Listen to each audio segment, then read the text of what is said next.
और वहीं लखनऊ में भी शाहीन बाग की तरह ही एहतजाज जारी है। शहरियत कानून के खिलाफ कल दोपहर से घंटा घर के पास खवातीन धरने पर है। धरने पर बैठी खवातीन ने हुकूमत से मुतालबा किया कि वो फौरी शहरियत कानून को वापस लें, वरना उनका ये धरना जारी रहेगा।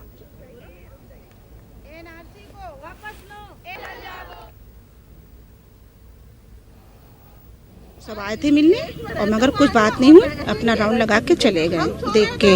और कोई भी वो बल्कि सरकार कोई नहीं आई है, ये जितने हैं सिर्फ हम लोगों का एक ही मांग है, एनआरसी और सीए इनको वापस लेना पड़ेगा, किसी भी कीमत में लेना पड़ेगा। 1 महीने से ऊपर हो गया है। दिल्ली में शाहीन बाग में बताई प्रोटेस्ट रात दिन औरतें करी, छोटे छोटे बच्चों की बताई। सरकार के दिल में इतनी भी नर्मता नहीं आ रही है कि पब्लिक परेशान है, बच्चे परेशान है, लेडीज परेशान है। रोड पे जो घर से कभी निकलती नहीं है वो आज बैठी है, घर छोड़ के बच्चों को छोड़ के। हम लोग भी छोटे छोटे बच्चे छोड़ के घर पे कल से बैठे हैं, उनको जरा से भी रहम नहीं आ रहा है। कब तक ये अपना हरास चलाते रहेंगे? हम ही लोगों की वजह से आज वो सत्ता बैठे, तो हम ही लोग उनको उतार भी सकते हैं। और चलिए सीधे रुख करेंगे लखनऊ में मौजूद तारिक कमर का और उनसे जानना चाहेंगे। तारिक, जिस तरह से लगातार हम देख रहे हैं कि खवातीन जो है वो अब अपना एहतजाज जारी रखे हुए हैं और लगातार खवातीन जो है इसी बात को कह रही हैं कि वो अपने एहतजाज में तब तक डटी रहेंगी जब तक कि उनकी बात सुनी नहीं जाती। लखनऊ का हाल जानना चाहेंगे।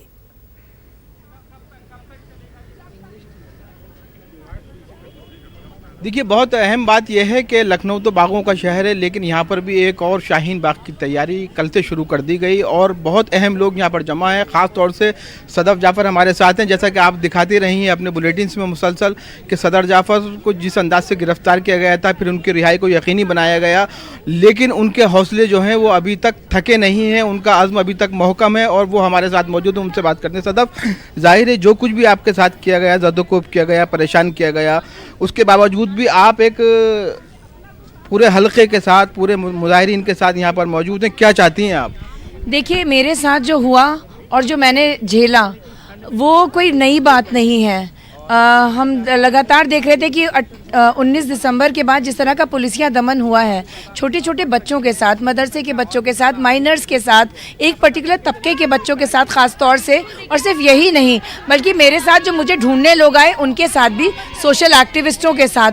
तो मैं ये कहना चाहती हूँ कि उससे हमारे हौसले नहीं टूटे हैं और यहाँ पर हम इस डिमांड से, वही डिमांड से आए हैं जिस डिमांड से हम 19 दिसंबर को उतरे थे। CAA, NRC और NPR के खिलाफ एक्शन होने चाहिए और इसको पीछे करना चाहिए, या रोल बैक करें या सिविल नाफरमानी का हम ऐलान करते हैं। कल से ये धरना शुरू हुआ, एहतजाज शुरू हुआ और सुना ये कि रात में बाकायदा तौर पर लाइट काट दी गई, कुछ परेशानी हुई, क्या कुछ मसाइल आपने झेले यहाँ पर? देखिए, यहाँ पे जो है मैं 2 बजे रात से हूँ, लेकिन यहाँ पे महिलाएं 2 बजे दिन से हैं।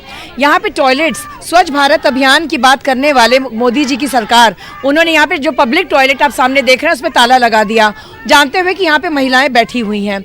यहाँ पे जो है वो बेटी पढ़ाओ और बेटी बचाओ का नारा देने वाली योगी मोदी सरकार ने यहाँ पे लाइटें काट दी थी, अंधेरे में औरतों ने मोमबत्तियाँ जला के रात बिताई है। तो इस तरीके से जो लगातार दमन किया जा रहा है, मेंटली टॉर्चर किया जा रहा है महिलाओं को, उसके ऊपर हम सवाल उठाते हैं और इनको संवाद करना चाहिए, आना चाहिए, बात करनी चाहिए। क्या मुसीबत है औरतों की, उस पर बात करनी चाहिए, ना कि इस तरीके से उनको हैरेस किया जाना चाहिए। जी तारिक, तो लगातार हमारी नजर इस अहम खबर पर बनी हुई है। इस वक्त हम आपका और आपके साथ सदफ का भी बहुत बहुत शुक्रिया अदा करना चाहेंगे। लगातार तमाम तर अपडेट जो है वो हम अपने नाज़रीन को दे रहे हैं।